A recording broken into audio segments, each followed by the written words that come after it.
The card on the bottom of the deck here is the Seven of Water, which is about having a lot of options and struggling to make a decision. I do hope you could see these and that they're not too blurry. I'm resisting to put on my big light because it casts shadows on the wall. It just, I don't know, changes the ambience of my lovely little lights over here.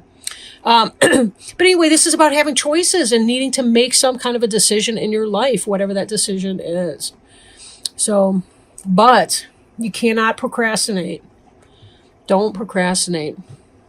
Okay. Sometimes it's about making that pros and cons list. You know, now when I do a pros and cons list, I don't just write down, these are the good points about this option. These are the bad points about that option. I assign a point value.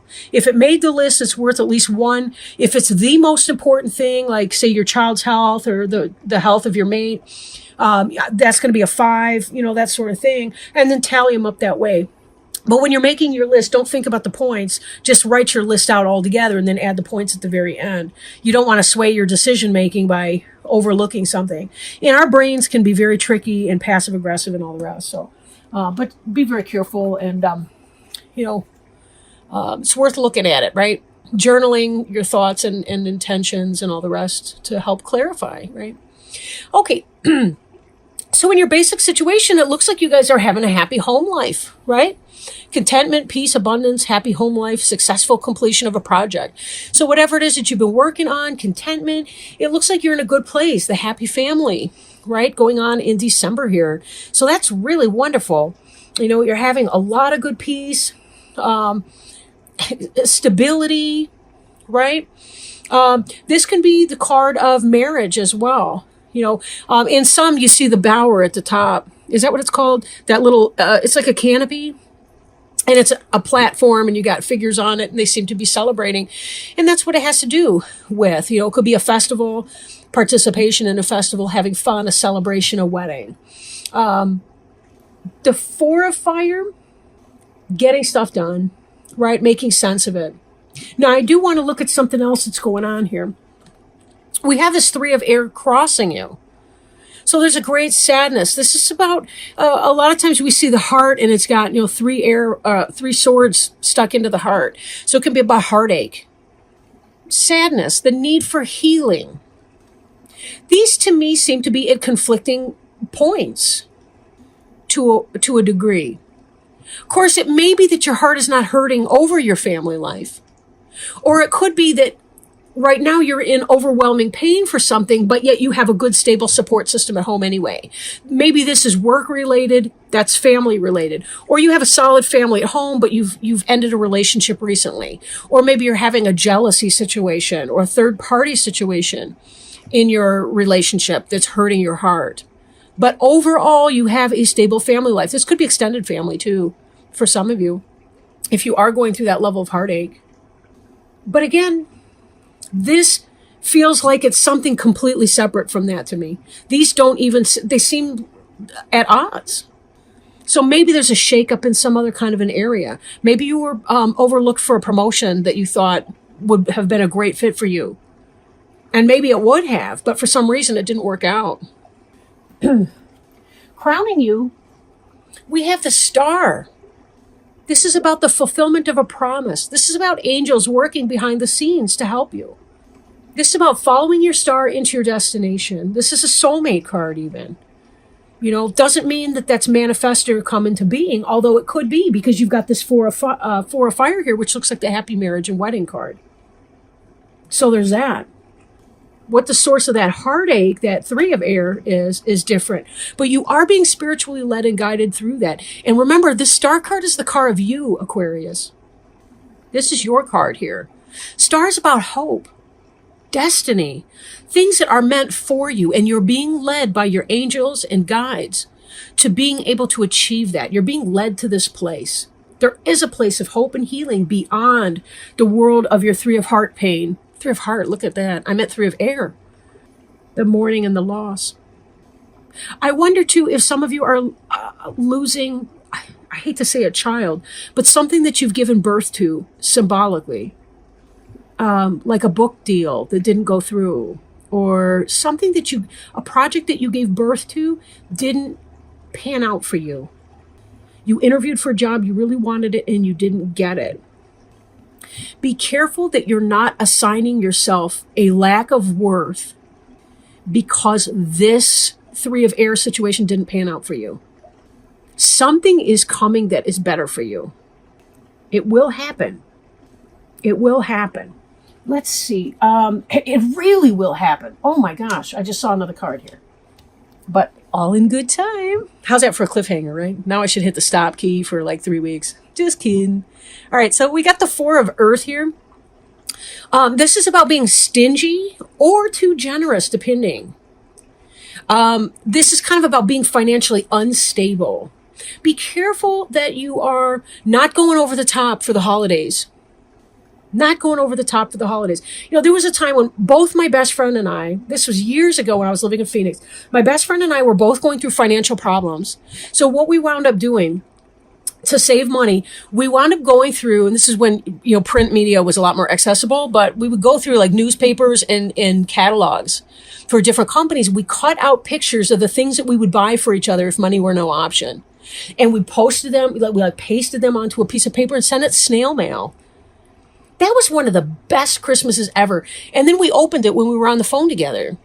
We opened our envelopes and we looked at the pictures of the crap that we would have bought for each other. Another year, I looked around. I'm like, I haven't burned this candle yet. I haven't even started it. And I wrapped that candle up and stuck it under the tree for myself because I knew it was going to be a very dry year. That may sound pathetic, but you know something? It was honestly the best thing. I did the same thing. I put some books that I hadn't read yet that I had bought, you know, months and months before, but hadn't had the time to read yet. I wrapped those up and stuck them under the tree. I wanted anything under that damn tree. And it really did work because I was looking at old stuff in a new way. And in here, this is about getting right with your budget. Don't go over the top for a bunch of crap that those kids are going to play with for 24 hours or less, and then they're going to throw it aside. They're going to lose the pieces. It's going to be broken. It's going to blah, blah, blah. They don't love you for that. They really don't love you for that. Think experiences and not material gifts, if that's what it's about. Don't spend too much. If you do have money and you're being too, I want to say stingy with it, then it may be the case that there's some other way that you can open your wallet just a little bit and provide some kind of an experience for the kids in your family or something. You know, maybe there's another way to be generous, whatever your situation, right? Take it as it resonates. In your recent past, we have an awakening, a looking at things from a different perspective, kind of a standstill. This is sort of a meditation card where you're getting in there and looking at what exactly do I need to know? What do I need to know to help me get through this situation, whatever this is, right? How can I best do this? And what would that look like? Being yourself and being okay with that. Oscar Wilde said, be yourself. Everyone else is already taken. And you Aquarians, that's where you shine. But it's kind of, for some of you, it can be a love-hate relationship. You know, the self. Like you love to be different until somebody else has an attitude problem and treats you like you're different. In a negative way, I should say. So take it as it resonates. Don't let somebody else pee in your Wheaties. Fuck them. Don't even eat any Wheaties. You know, like really. You don't need that shit anyway. Eat something else. There's lots of good cereals. Cheerios is going crazy. Oh my gosh. I got, what are they called? They're like maple, I don't know, maple Cheerios. Oh my God, they're delicious. And then they got this one with oats in them. Oh, forget the Wheaties. Fuck the Wheaties. Anyway. I should put that on a t-shirt, huh? Fuck the Wheaties. In your future, we have the Eight of Fire, which is about communication coming in, things moving at a fast pace. This period that you've been through, this awakening, this discovery of self, this energy that you've been in, this heartburn, so to speak, this is changing very quickly. This is positive energy coming in, fast pace, communication, moving. Maybe literally moving your home, but it could be movement to another situation like a new job. Whatever it was that you were applying for, not getting, wherever you were trying to put your energy, focus on the stability of your home life right now and how positive that is for you. Because you really are in a good spot. It's going to be changing for you so quickly. And that's what that card's about. The card for you is the Ten of Earth, which is about material success and abundance, financial security.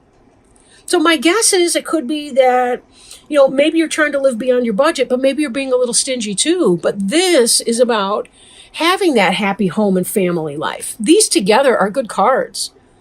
You got the marriage, you got the happy home life. These are positive influences. The Ten of Earth is like the success and the completion of that. It's about having the success in your brick and mortar type environment. I've been trying to avoid saying that, but I didn't realize it till just now. In your environment, we have the release card. This is about spiritual transformation. In other decks, it's the Devil card. So it has to do with releasing things that are no longer beneficial to you. Not allowing yourself to be enslaved or in service to something which is harmful, which doesn't care about you. I gotta find a way to make this thing not blurry. Aside from turning on that light, because I'm getting a stubborn streak. Stubborn! The release here is releasing this heart pain, this upset, this anger, this jealousy, this hurt. Whatever this was, this Three of Air, you would have gotten it if it were for you. So don't keep calling toxicity back into your life or things that don't belong to you. It's like grieving because somebody else, I was going to say, because some other kid in the class got a new coat and you really like the new coat and you want one just like it, so you're kind of bummed out. You don't have to be bummed out. Just love to look at hers. Love the color, whatever it is.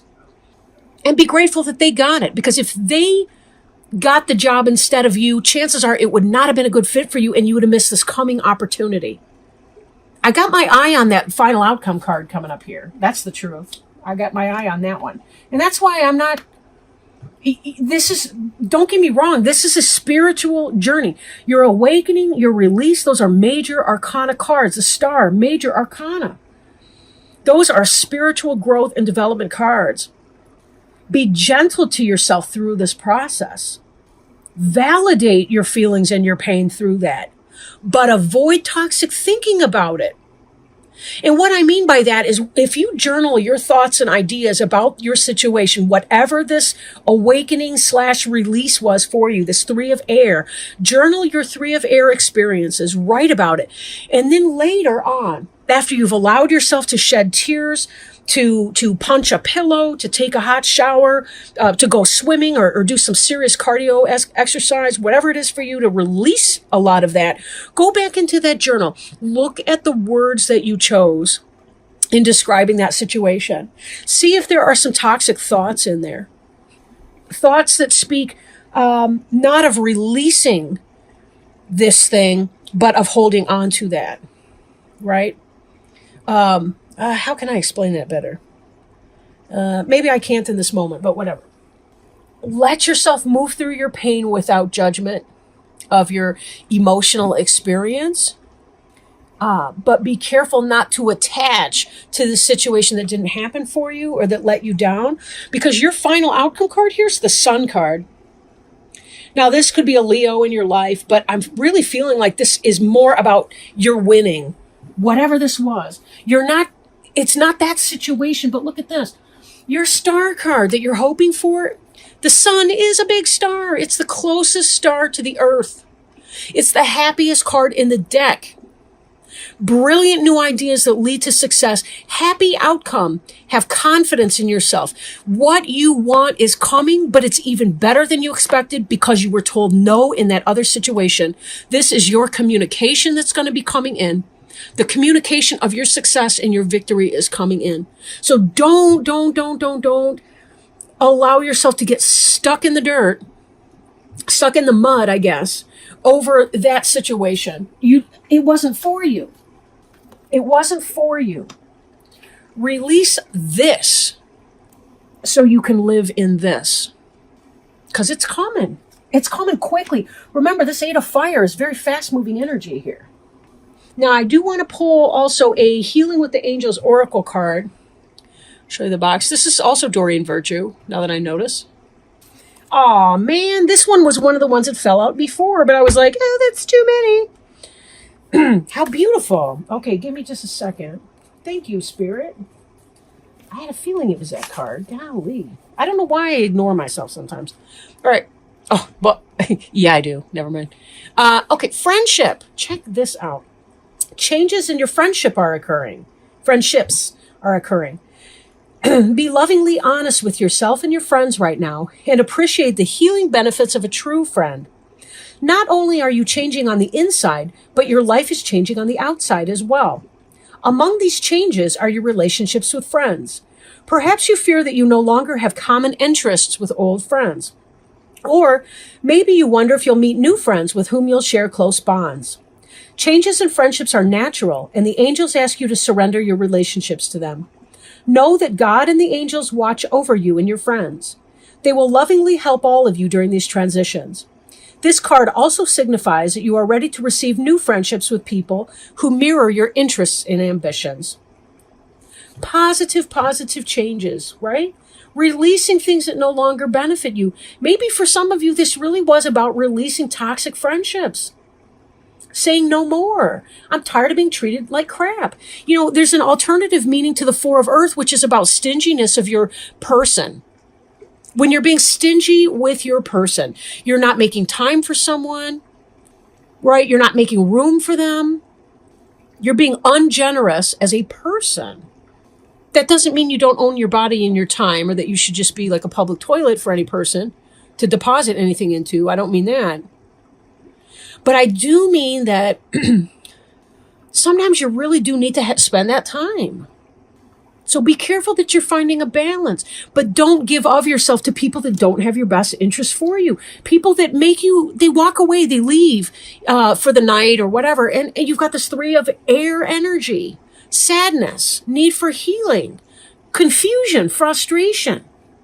Sympathetic and understanding friendships can be extremely rare, or they can be extremely common. It really depends. Practice manifesting through the law of attraction. Be the friend that you wish to have. But be careful too. If you wish that your friend has good boundaries, you're going to have to mimic that, right? And have your own good boundaries and not be afraid to set them. Because you won't feel drained. Your friends won't feel like emotional vampires if you're setting safe boundaries with them. And for sometimes, you're not required all the time to give of yourself and your time. So be careful. And you can also do other things to kind of zip up your energy too, so that people don't exploit your kindness. Law of attraction. Release what's no longer beneficial for you and imagine yourself drawing the right people into your life that can be there for you and that are not exhausting.